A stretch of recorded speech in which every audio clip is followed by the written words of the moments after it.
Hello student, solution of model MCQs में आपका फिर से स्वागत है। हम मॉडल एमसीक्यूज़ का सॉल्यूशंस देख रहे थे और जो है हम 46 क्वेश्चन नंबर हमने पिछले लेक्चर में अटेंड कर लिया था और अब आगे हम देखेंगे क्वेश्चन नंबर 47। ये देखिए हमारा है ये क्वेश्चन नंबर 47। क्वेश्चन नंबर 47 क्या है, ये देखिए मेरा question number. Eccentricity of ellipse 4x² plus 9y² बराबर 1। ठीक है, तो ये एलिप्स की स्टैंडर्ड फॉर्म तो है नहीं, हमको इसको पहले स्टैंडर्ड फॉर्म में ले आए। ज़रा से देखिए, थोड़ा सा मैंने अच्छे से एक्सप्लेन करके बताया, इसलिए थोड़ा ज़्यादा स्टेप में हो गया है ये सवाल। तो हम इसको x² कोफिशिएंट y² कोफिशिएंट 1 बनाएंगे, क्योंकि राइट साइड पर तो 1 है ही। तो हम इसको लिख लेंगे x² 1/4 y² 1/9 is equal to 1। ठीक है, तो यहाँ से आपका रहेगा a² बराबर 1/4 b² बराबर 1/9। ठीक है, अगर आप a और b निकालना चाहें तो a बराबर 1/2 b बराबर 1/3। लेकिन हमको चाहिए क्या, हमको a और b तो चाहिए नहीं, हमको चाहिए एक्सेंट्रिसिटी। लेकिन हम एलिप्स के लिए एक फॉर्मूला जानते हैं, b² बराबर a² 1 माइनस e², और इसी फॉर्मूले को हम थोड़ा सा इसका रूप बदल देते हैं। देखो, b² बाई a² बराबर 1 माइनस e², या e² को इधर ले आए तो ये भी फॉर्मूला जो है वो अलग से याद रखा जा सकता है।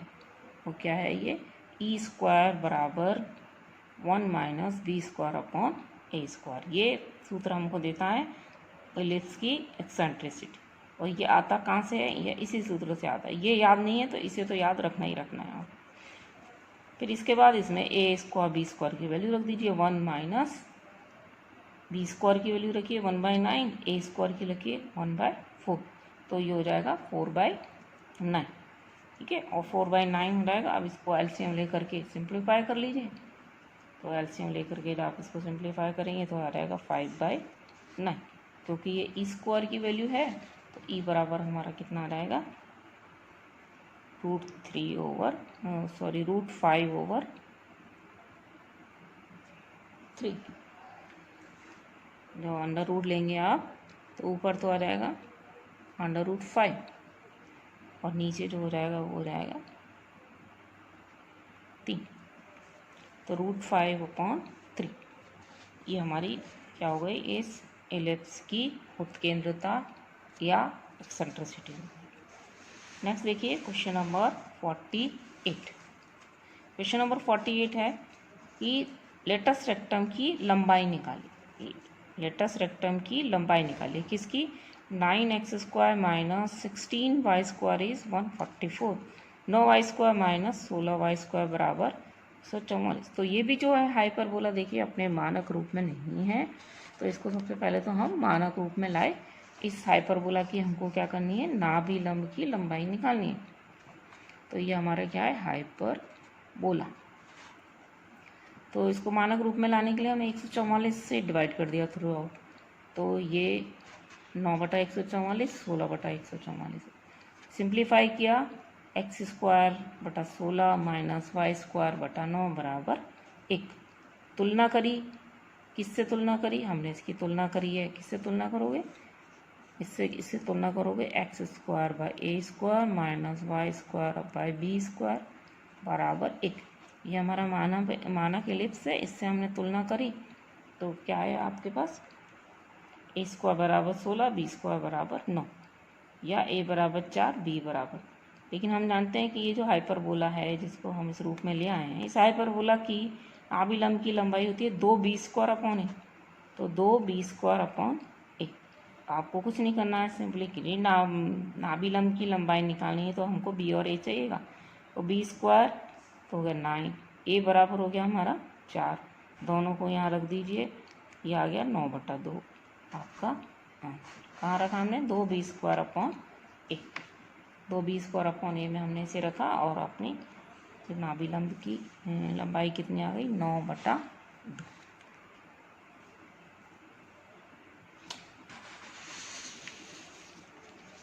तो ये हमारा हो गया था क्वेश्चन नंबर 48। 8। और ये है अपना क्वेश्चन नंबर 49। ये देखिए क्वेश्चन नंबर 49 है हमारा, पैराबोला की उत्केंद्रता निकालिए।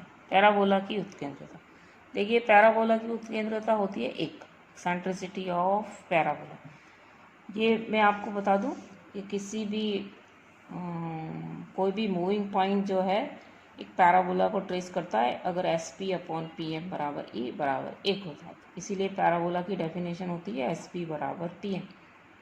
क्यों होती है ये? क्योंकि एस पी बटा पी एम बराबर 1 हो जाता है, यानी कि ई बराबर 1 हो जाता है। अगर S P upon P M ये जो रेशो है जो कि ई से व्यक्त किया जाता है, ये लेस देन 1 हो तो जो ट्रेस कर्व होता है उसे इलिप्स कहते हैं, ग्रेटर देन 1 हो तो हाइपरबोला कहते हैं। इससे क्या है, ये याद रखिए कि पैराबोला की एक्सेंट्रिसिटी हमेशा 1 होती है, एलिप्स की एक्सेंट्रिसिटी हमेशा 1 से कम होती है, और हाइपरबोला की एक्सेंट्रिसिटी हमेशा 1 से ज़्यादा होती है। ठीक है, तो पैराबोला की एक्सेंट्रिसिटी को कभी हमें कैलकुलेट करने की ज़रूरत नहीं होती है, और पैराबोला की जो एक्सेंट्रिसिटी हमेशा ही 1 के बराबर होती है। तो इसमें कोई कैलकुलेशन नहीं करना है, आपको पता होना चाहिए कि पैराबोला की उत्केंद्रता 1 होती है।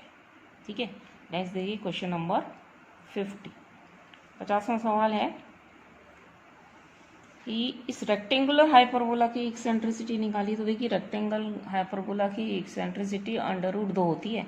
ये भी हमें एकदम से याद होनी चाहिए, लेकिन फिर भी हम ये √2 कैसे होती है ये देखते हैं हम। किसकी है ये? रेक्टेंगुलर हाइपरबोला, हिंदी में इसको कहते हैं आयतीय अतिपरवलय।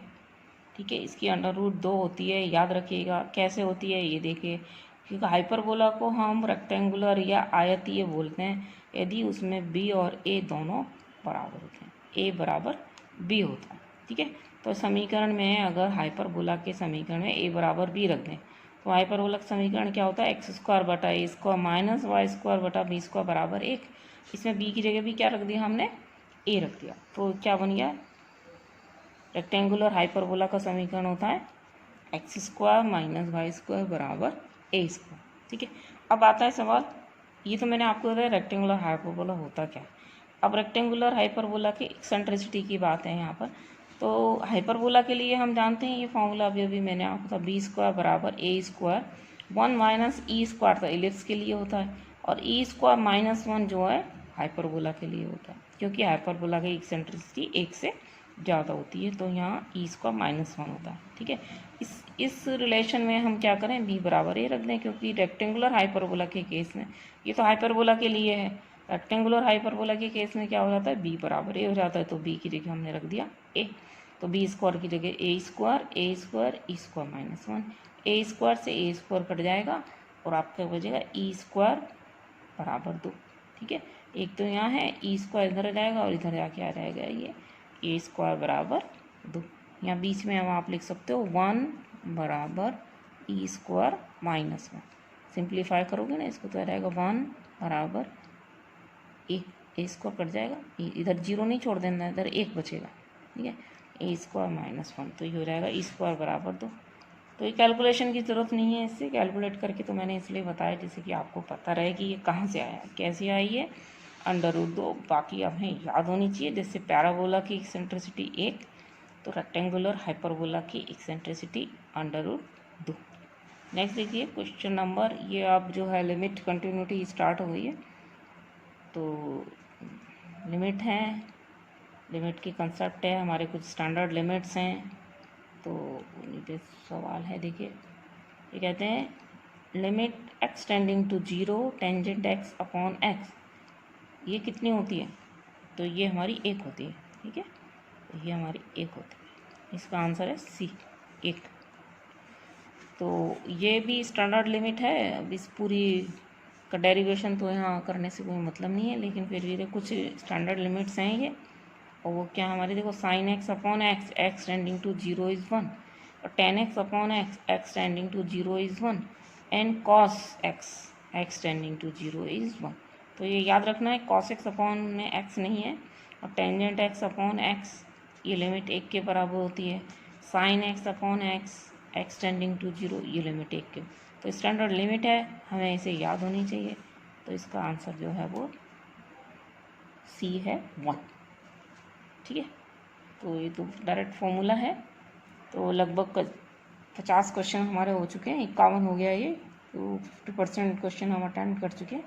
100 क्वेश्चन है आपके मॉडल MCQ में, और अगले लेक्चर में जो है हम बाकी के इसी तरह से कंटिन्यू करेंगे।